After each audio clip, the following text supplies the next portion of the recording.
জগতের যে নাথ তাকেই বলা হয় জগন্নাথ। বিষ্ণুদেবের অবতার শ্রীকৃষ্ণের একটি বিশেষ রূপ হচ্ছেন জগন্নাথ দেব।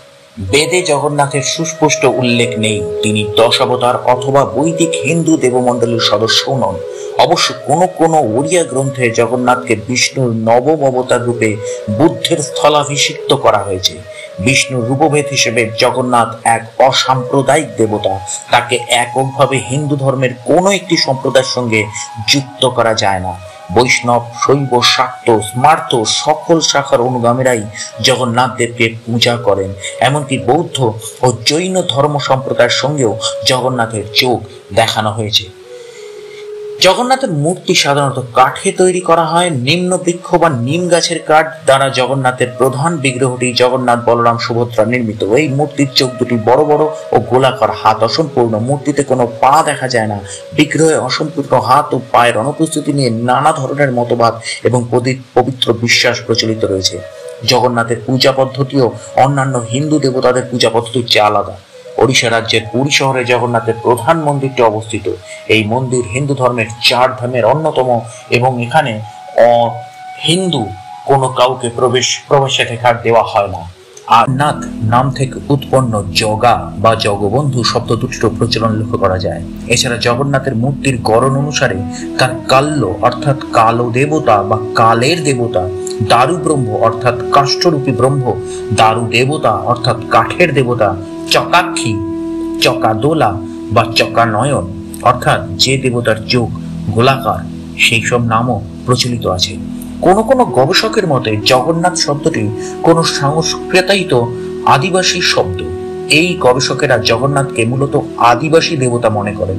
ওড়িশার আদিম অধিবাসী সরভরা ছিল বৃক্ষ উপাসক। তারা তাদের দেবতাকে বলতো জগন্নাথ। সম্ভবত এই শব্দটি থেকে জগন্নাথ শব্দটি এসেছে। যদিও এই সব মতবাদ সর্বজন সম্মত নয়। দৈতাপতি নামে পরিচিত একটি অব্রাহ্মণ পুরোহিত শ্রেণী দাবি করে তারা বিশ্ববাসু নামে এক সরব জগন্নাথ ভক্তের বংশধর।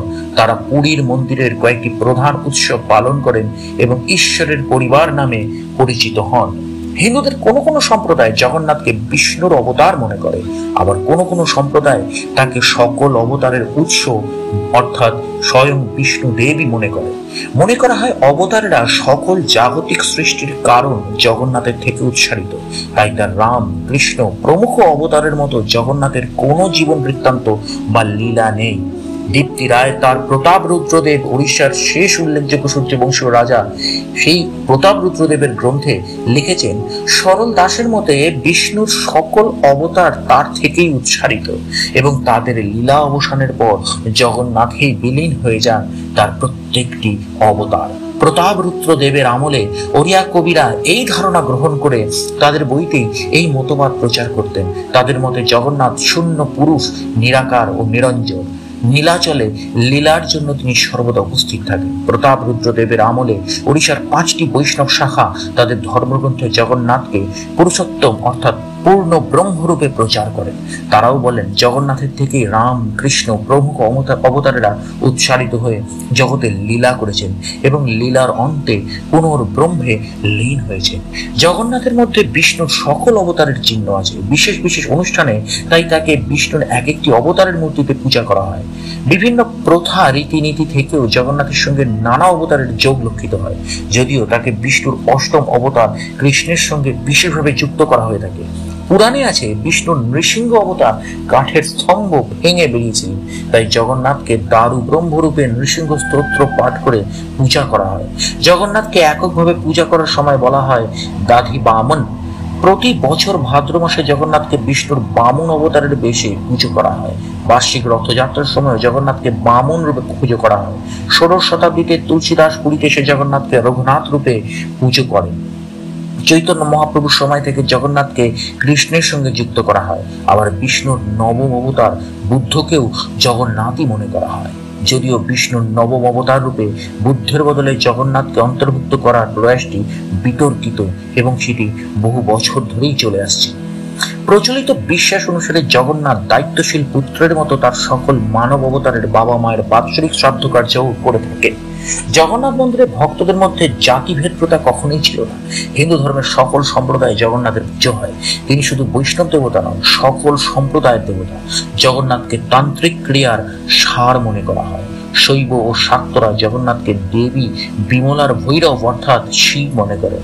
এমনকি জগন্নাথ মন্দিরের পূজারীরাও শাক্ত সম্প্রদায়ভুক্ত হয়ে থাকে।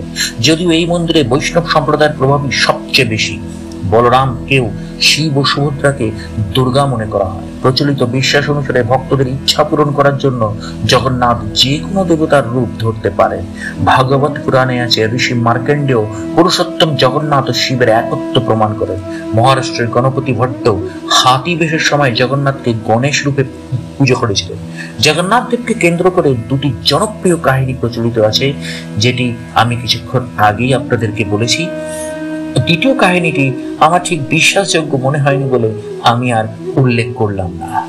যাই হোক, জগন্নাথ দেবের আরেকবার আমি আপনাদেরকে জানিয়ে দিই, জগন্নাথ দেবের যে মানে যে সব থেকে বড় যে বিষয়টা, সেটা হচ্ছে যে জগন্নাথ দেবের বেদে কোনো সুস্পষ্ট উল্লেখ নেই তিনি দশাবতার অর্থাৎ বৈদিক হিন্দু দেবমণ্ডলেরও সদস্য নন।